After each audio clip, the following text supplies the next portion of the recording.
mbaga urebe dore ngo ngiye kubishyira kuri Twitter wumve ngiye kupostinga kuri Twitter buri abakire n'abantu nkatwe turenze nago twikoreshereza imbuga nkoranyambaga ufite ibyana hariya byiza ibyo bintu superieri kiri gupostingira boss ngiye gupostinga ibintu kuri Twitter yawe mvuge ngo igihugu uragitabaye yataba wowe Facebook Instagram n'amafoto n'ibindi byose hose na za snap ngo zateye hose posting wongera akantu kavuga ngo dore umucunguzi utabaye igihugu iyo ataba ngewe rero turi mu ishuri ni gutya ibintu tuba turi kubyiga no kuvuga ngo kuri kwibona like hari ibintu mu buzima ugomba kwitondera guys ukabikurikiza otherwise igihe ibyo bintu utabikurikije bikaba byagutera kurisika cyangwa se bikaba byagutera kuba wowe ubwawe ushobora kuba wagira ikibazo mu buzima bwawe. Ibyo bintu nibyo rero ngira ngo uyu munsi wa none tuganireho mu incamake cyangwa se tubivugeho muri rusange. Ibyo bintu rero uri kwibaza ngo ni ibiki uyu munsi wa none naje kugira ngo tuganire akari ubundi kubera iki umuntu atera imbere cyangwa se kubera iki abantu tudatera imbere. First of all ugomba kumanza ukitonda ukamenya ngo mu buzima bwanjye nshaka iki. Impamvu nje kubivuga ibi bintu namuje kukubwira ibintu nuko like man akenshi twe gusanga abajene dukura ndabivuga gutera duba dufite ibitekerezo like byo kuba nyine twabona amafaranga twakora dufite hazaza avenir ni heza ne hazima ariko atahera ese biterwa n'iki kugira ngo umuntu jamara ufite nk'icyerekezo cyo kuba wenda yazaba umuntu ukomeye biterwa n'iki kugira ngo adeviye cyangwa se biterwa n'iki kugira ngo uwo murongo awuvemo. None usange rero wowe usanga niba ufite intego mande yo kuzagera ku kintu runaka ntabwo uri kukigera wenda bitewe n'ibintu bimwe na bimwe biba biri kudeviya cyangwa se ibintu bimwe na bimwe bitagufavoriza runaka.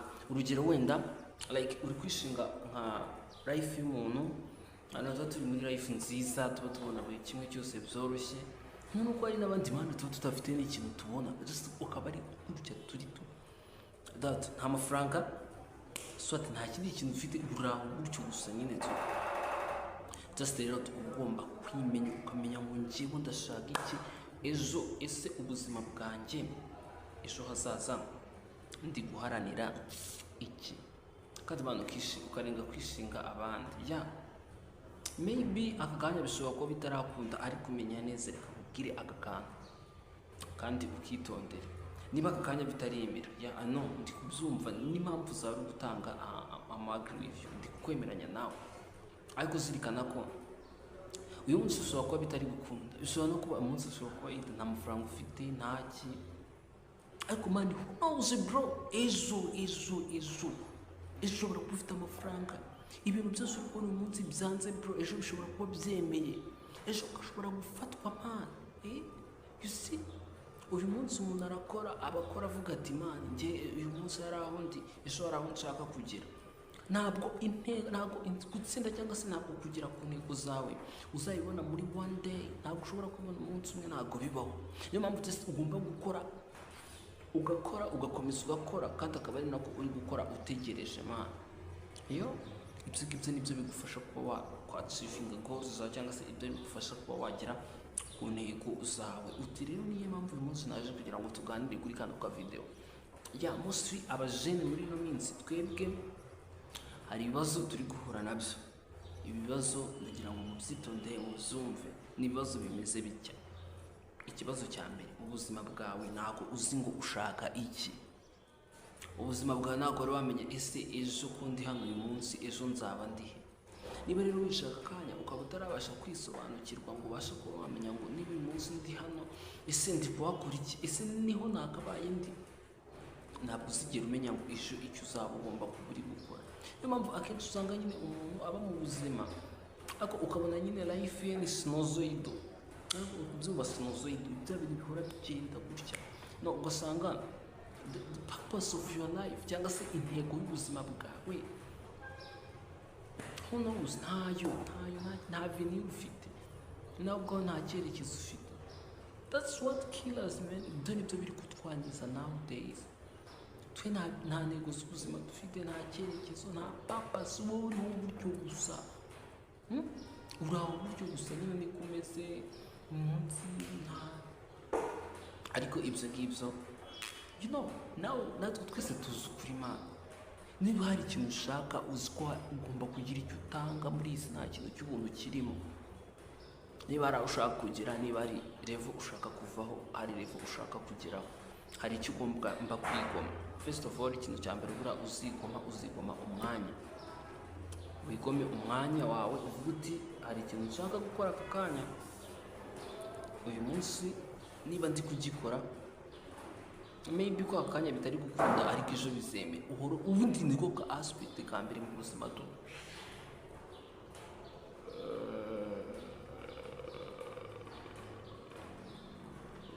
Wakumva ko niba uyu munsi bitari kwemera, ejo byanga byakunda bizemera. Ejo byanga byakunda ifaranga man uzayibona. Sibyo aka kanya ushobora kuba uri broke bro, you see everyone, nta muntu uri iki udakina, nta muntu uri isi udakina. Iyo ushobora kuba uri broke aka kanya uri gukora ibintu ukabona nta kigenda, nta bivamo. Who knows, maybe ejo ushobora gusanga ari we billionaire, ushobora gusanga ari we mukire w'ejo hazaza, nta muntu ubizi tu. Icyo ngusaba just wowe kora cyane kandi uzirikane ko na nyuma y'ibyo umuntu aranasenga. Kandi n'undi kindi uharanire kuvuga uti ndi kushaka kugera kuki, mwibaho ubuzima bwo kumva ko uri kwikiza man. Nyine kuba bwa buzima umeze nkaho ubuzima urimo uri kwikiza tu. Irinde ibyo, irinde kuba ubwo buzima wowe wumva ko ubuzima urimo ari ubwatanje, kandi nta muntu ugomba guca intege uko byagenda kose.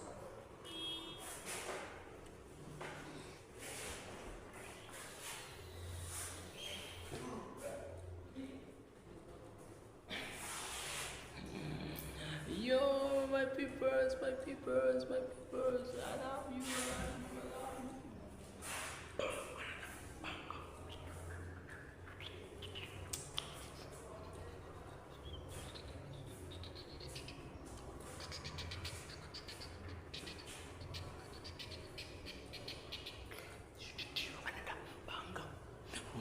Kakosheke uweshe miyavero ndagukunda cyane man. Niyo mpamvu nshaka kugira ngo uyu munsi ukore subscribe kuri YouTube channel, ubundi ejo uzaze nkubwire akantu k'ingenzi. Ese wari uzi ibi bintu? Oh my god, yeah man. Ariko muri kubona ishuri ndimo ni iry'ubugoryi. Iriya ni bisi aya gutyo ko turebe iyi nunzu urutoki, iyi ni moto, sibyo? Noneho iriya kiriya gikurikiyeho ni iki? Cya kintu kindi ndi kubona simbasha kugisoma, cya ni iki? Ara ni igare, kara karepfo ni bisi, cya iriya iriya inyuma kiriya inyuma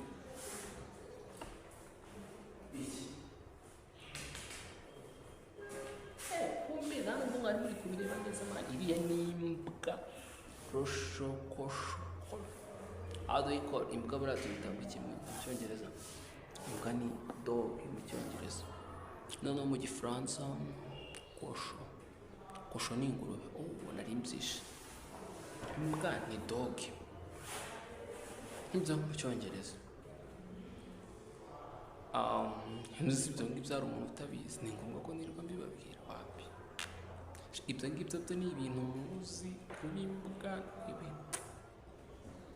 Asimana ubundi ko ndi kumva naniwe bro, iyi video ndi kuyifata byibye. Ntabwo turi muri Kongo se mutanera ubwo. Iyi video ndi kuyifata ariko ngeze hagati numva ndananiwe tu.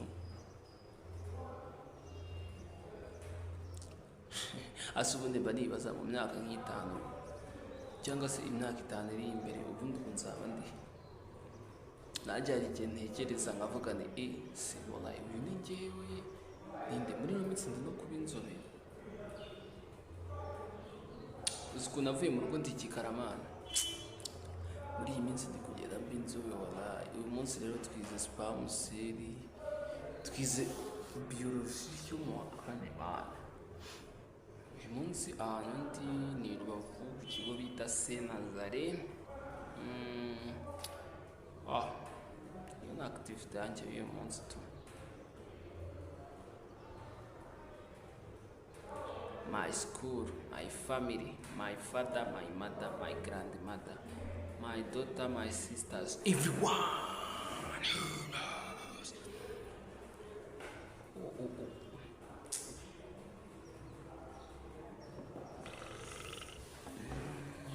Yeah, baba we, turahiye, go turahiye, oh la la. Let me just hope that everyone is doing good right now. Everyone is doing great right now. Miracle. Twinisi yo kuryoshya, ereka buri kintu n'umwanya wacyo, yeah. Wari uzi neza ko uzagenda ukanziga, ese kuki byibuze utigeze umpa amahirwe? Ndi kuririmba indirimbo nkarira aho kandi nta n'umuntu ndi kwiririmbira. Sha life ngo byibuze se wigeze umenya ko umunsi wansize nanasinziriye? Byibuze se wigeze umenya ko mu nzu ugenda naraye najyanye bakahise najyaga mpfusha 2 times naryaga ndyama? I am bad in the morning star for me. Bamwe bamfashe nk'umusazi, ese ubundi bubariye? Ngo bamwe bamfashe nk'uwacomye, ubu ngubu bo barihe? Sometimes we walk out, hari nubwo turyama tutuje, because we don't know some vibe when it's pushing the vibe to run.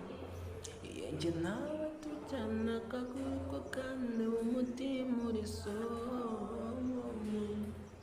Mbafite no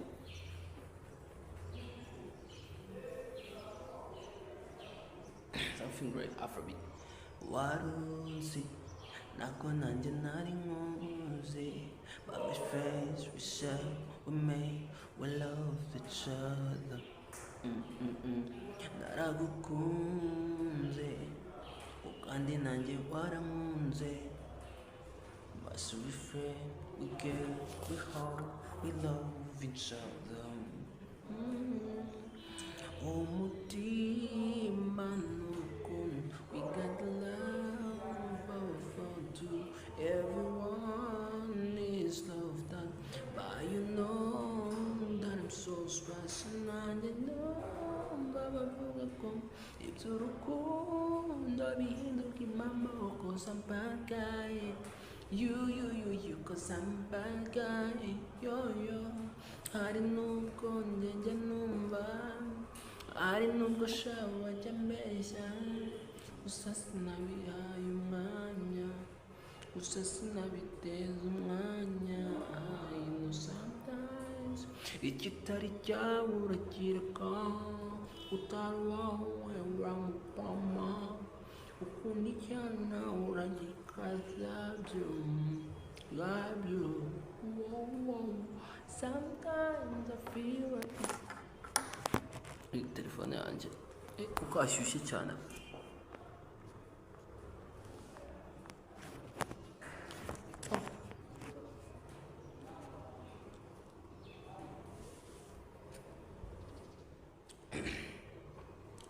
Gorama bashaka kukwegukana, ntibazi ko namaze kukwiyarira.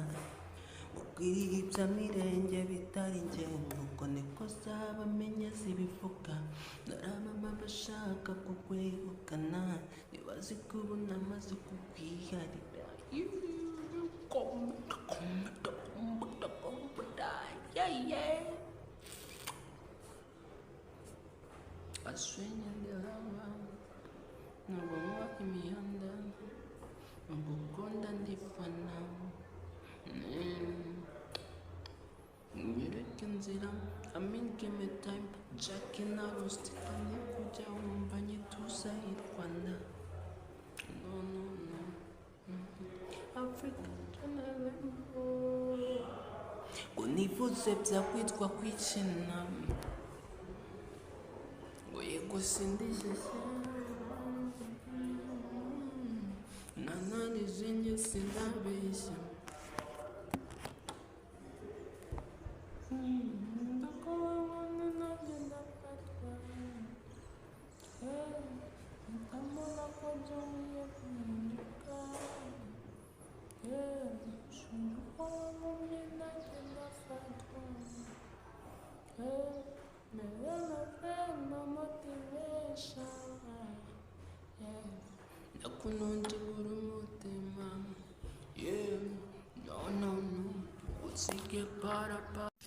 Hi YouTube, my channel URL is https://www.youtube.com/channel/uczelo-dnerb-km-8 and my channel name is Bofree. And the reviewer feedback says that content or activity that misrepresent the channel by manipulating on platform activity or engaging in deceptive practice. For video spam, my content is unique and posted or uploaded singly or single time on my YouTube channel, and all it shows is what they see or is what they tell my viewers. Misleading or metadata thumbnails. My thumbnails are custom thumbnails in my videos, so it's true. Incentivation spam. My views are legal and are for my videos as it is showed in YouTube analytics with real traffic sources. For repetitive comment, there is no repetitive comment in my videos as stated on screen and in video fully detailed. Also, for third party content, there is no live stream on my channel, so no third party content there is on my videos. Also, for comment spam, my comments are safely and important feedback to my viewers, so there is no spam in my comments. All my content is original and made by myself, and the voiceovers are my own voice. I would like to take you through my creativity process. So I create my content myself using CapCut app to edit and create my content from scratch myself. I then used my filmed videos by my phone as it is presented on the screen. Then I put it in the CapCut where I edit them. By doing this, I make sure that I follow all community guidelines and YouTube community policies so that I cannot use any pictures that don't follow the rules regulated by YouTube. Based on the rules and regulation by YouTube community, I use some sound in audio library in my YouTube studio as provided by YouTube for creators to free use it by following rules and guidelines concerned by use of it. I also use my own pictures as below to create suitable thumbnail by making sure it follows all guidelines and YouTube policy to engage regularly with my subscribers. And as it is shown on my YouTube studio, this is how I upload my videos, and this is all my videos. Basing on my videos, all my videos are by myself. All my videos is my own creativity and my unique way to create them. I create my videos using my own videos and using my own voiceover or my own sound. Generally, the majority of my content is to teach and entertain my subscribers or my followers or my fans with my own videos and my own creativity, so I can engage with them by following all rules provided by YouTube community policy. So I plead with you to please reinstate my monetization approval. I will be very grateful and thank you very much to take the time to watch this video. Muraho neza. Oh, sorry ko tubahamagaye bwije. Nitwa Ange.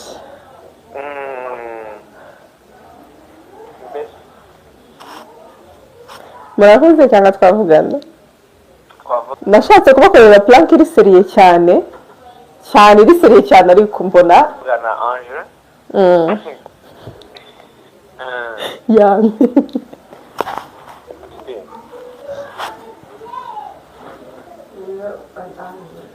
Again.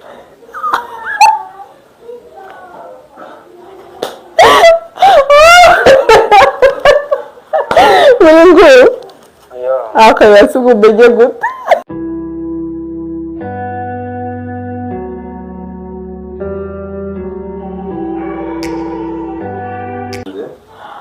Hello my beautiful people, mumeze mute. Mumeze neza. Nanjye meze neza, ndi mu ntebe yizengurutsa, ndashima Imana. Niyaga nk'ibisanzwe ningiye uri hano njyenyine, hanyuma rero ikintu ngiye gukora. Guys, namaze igihe kinini ntari mu Rwanda. Murabizi mwe abantu bakurikira Scale Media mbere yuko ngenda abantu twajyaga dukorana ibiganiro kenshi buri nguni na buri kantu. N'abashuti banjye, n'inshuti zanjye cyane, ndabakumbuye, ndibaza nabo barankumbuye, ntabwo duherukana. Kuva naza tujya ducishamo tukavugana, ariko nyine guhuza umwanya ngo tubonane byaragoranye. Nashatse kubakorera plank iri seriye cyane ariko mbona byaba atari byiza, ariko n'ubundi nshobora kuzayikora tu.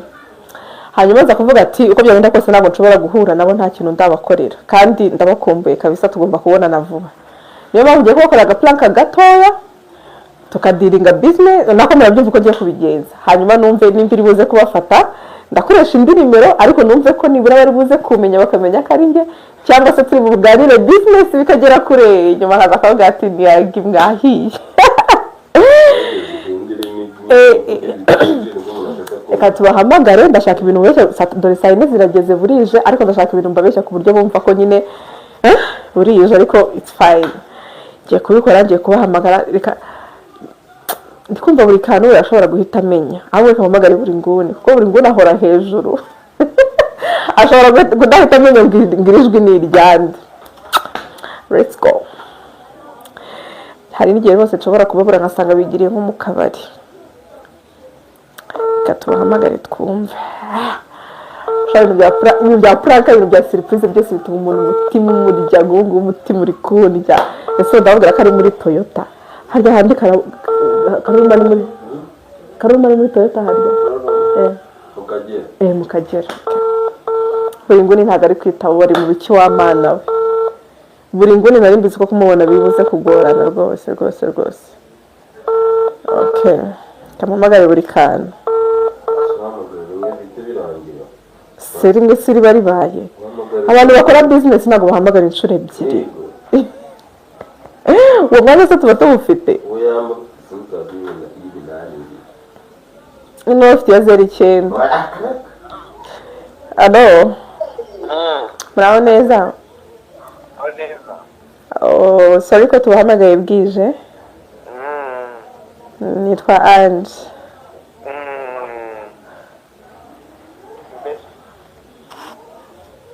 Murakoze cyangwa twavugana? Twavugana Ange.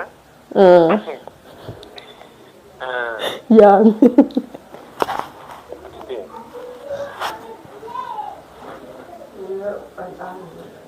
Again.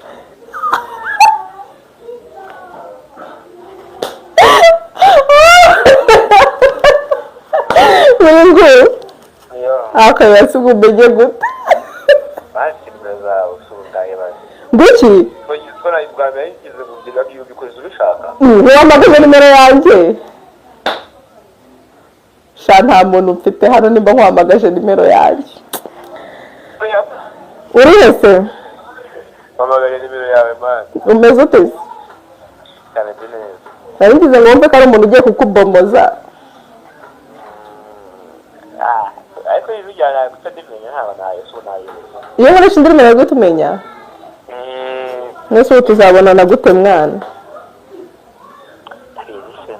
ninde ubizi ninde ubizi ubwo ni twemba ahari ko ntabwo ku isi ejo nari navuganye na buri kantu dupanga gahunda ngo kuwa gatatu cyangwa kuwa kane simbizi ntabwo ukumbuye kurya ibiryo natetse oya niyo mwazi ipanze ahubwo sinumva ari fresh nshobora kuba ari ejo cyangwa kuwa kane gutyo simbizi wowe uhora uri apudete mwarimu imana ngewe ko nanjye nta kintu mba ndi gukora sawa mwana wanjye nariba ubwo nyine nkuvugishijeho nitwa anje sawa shareka amabwiza ukuri uri kimara naniwe ko babwifizo uri wasubije n'iyanjye nyine n'abantu nari nzi ko hano bashyizemo iyindi simukadi none barekeyemo simukadi yanjye none nyumviye ukuntu bahise bamfata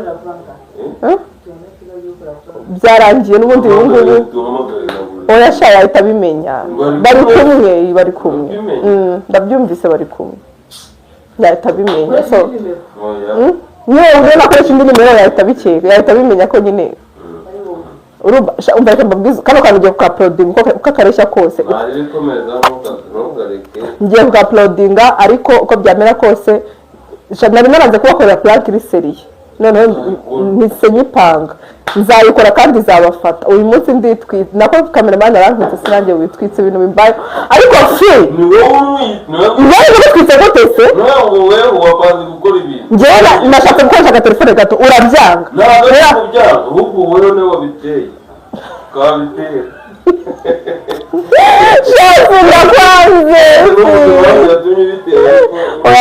urasi nawe wikanuka akabyo rwose nose gufata simukadi ugakuramo ugashyiramo indi simukadi ibyo bintu bikunaniye gute ubwo nyine binaniye gute turakuyemo simukadi nkasubizamo simukadi ahubwo afite izanjye ibuka igihe twajyaga tujyayo nta nimero zawe afite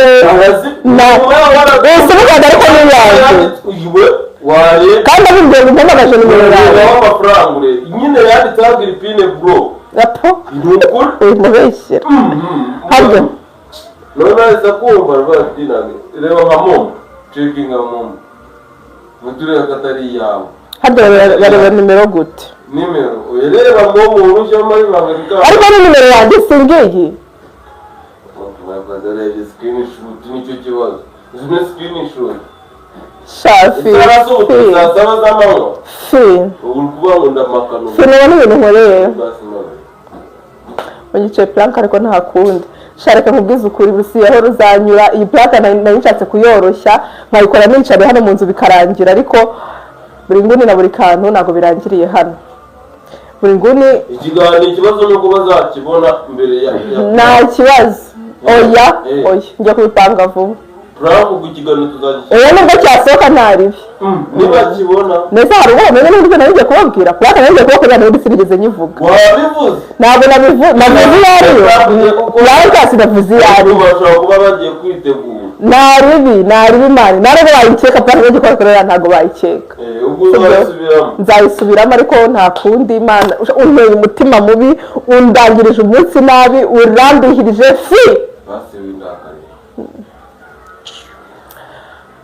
Guys, it's fine. No. Ntabwo ngurakariye umutima urakara ntawo ngira.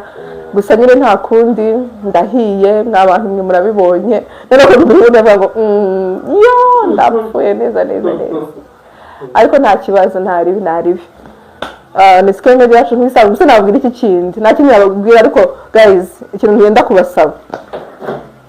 Ndashaka kubasaba ngo nugira video yanjye ujye wihanganira birangire sibyo nimba wowe ukunze video yanjye uyisharinge abandi bantu bayibone kuko ndabizi nawe nkora ibintu bibi cyane nuko abanyarwanda nyine dusigaye badashaka kumva ibintu biri seriye n'abantu baba bimbwira ngo wowe gushaka gukora content iri serious ngo but nowadays generation nago babikunda barashaka ibintu bijagaraye hahiye amatiku recordinga ama live ya ba Godfather agira gute nibyo abantu bazareba but that's not what I want ngiye ndashaka gukora content ishobora kugirira umuntu akamaro sibyo mu buryo bw'imitekerereze mu buryo bwa therapy mu buryo bwari bwo bwose kuko nimba dufite umuntu biri confirme ko mu kwa 9 hari umuntu uzajya ku ishuri kubera ko scale media twabigizemo uruhare ndibaza atari ikintu kibi twakoze ntago ari ikintu kibi mu byukuri ntekereza ko kandi n'umuntu wese uzabigiramo uruhare no kuri muzadufashe ushobora kugura iyo kayi imwe ushobora kugura iyo karamu imwe na muri umuntu nawe mwarabonye ko agejeje cyo kujya ku ishuri muri umuntu wuriya mwana twagiye umubyeyi twagiye gusura rero bose bagiye ku ishuri cyane byaba ari byiza ngiye ku ruhande rwanjye ntekereza ko mukuru niwe nashobora kwipevera nkamujyana ku ishuri haje mu wa kabiri naba ngiye hasi ariko bigize mu ruhare nawe ukabigira mu ruhare barabona bose twabohereza ku ishuri so rero mukomeze mukunda ibintu nkora mukunda ibiganiro byanjye nanjye mu nkunde by'umwihariko nago nkora ibintu bibi n'ukuri sibwo nkora ibintu bibi oya ndibaza atari bibi and uko iminsi izagenda bizagenda biba byiza kurushaho kubera ko I'm here to stay scale media yacu is here to stay ntabwo twenda kugira ahandi hantu tujya kabonereho nshimire umuryango mugari wa scale media yacu byaje bikunze hari waduhaye izina Arafat coup de chapeau hari Fizo wabaye kuri kamera iminsi yose coup de chapeau hari Ibaba studio yaduhaye ibikoresho from the beginning coup de chapeau hari wowe warebye ikiganiro cyanjye from the first video till today ukaba ukireba ibiganiro byanjye video yose igiye ukayireba ndabakunda cyane mwarakoze cyane thank you for my family I know content nkora ziri hejuru y'imyaka yabo easy my bro Roger my bro John my mom my dad ndabizi ko bose bajya bagira gutya bakareba ibiganiro byanjye thank you so much n'izindi nshuti zanjye zitandukanye mwese ndabashimira cyane cyane cyane kandi mujye mukomeza umunsi ku wundi ndashimira umupatana wanjye Ange dusigaye dukorana n'umutware we Olivier mwese ndabashimira abantu tubana mu buzima bwa buri munsi Shadibu ndamushimira n'abandi thank you King James for motivating me urakora koze cyane thank you Master Kabare Edward wahoze ari headmaster wa Munsheke Nyagatare Secondary School ndamushimira cyane kunyizereramo n'abandi bantu wese munyizerera mu munsi kundi mukarusha kugenda mumbwira ngo courage uzabishobora biracyari hasi ariko uko iminsi igenda iza ntabwo umwana avuga ngo ahite yuzuye ingobyi mwese ndababona kandi ndabashimira cyane Mama Diego na sister we Diane abantu mbangishyiraho video za mbere nkahita mbona aba bose baze postinga ndabashimira cyane mujye mukomeza mushyigikire nanjye muntera imbaraga gusa waba ufite team ingana gutya kuri inyuma ukabuzwa n'iki gukora kuko tujye tubwizanye ukuri buri nguni na buri kantu ntabwo mwahwemye kunshyigikira from the beginning till today nkikoresha telefone hari ikiganiro bambaye twakoresheje telefone kiriho mu biganiro bya mbere so ntabwo nawe ufite abantu bangana gutyo bashyigikira bambwira ngo courage ngo nanjye ncike intege I'm here to stay nzakomeza njye nkomeza mbakorera ibiganiro nzakomeza kandi ndabizi wenda ubu ngubu biragoye ariko umwaka utaha hari aho bizaba bigeze n'ukurikiraho I'm here to stay this is my career ibi nkora ndabikunda ngiye mbikora mbikunze so reka mbashimire rero plank yanjye ntigenze neza ariko nibura mboneyeho no gushimira cyane ubwo nyine naho kuri video zikurikira ariko buri nguni na buri kantu mutegereze hano ngiye nzabakubita plank apana bya bintu byo mu Rwanda babanza gutegura ku buryo muzavuga ngo niyo plank ya mbere tubonye nabo nyine nkabona ko mbakomye pe nzabakoma see you ni nk'ibisanzwe ni Scale Media yacu ukora subscribe share na comment I love you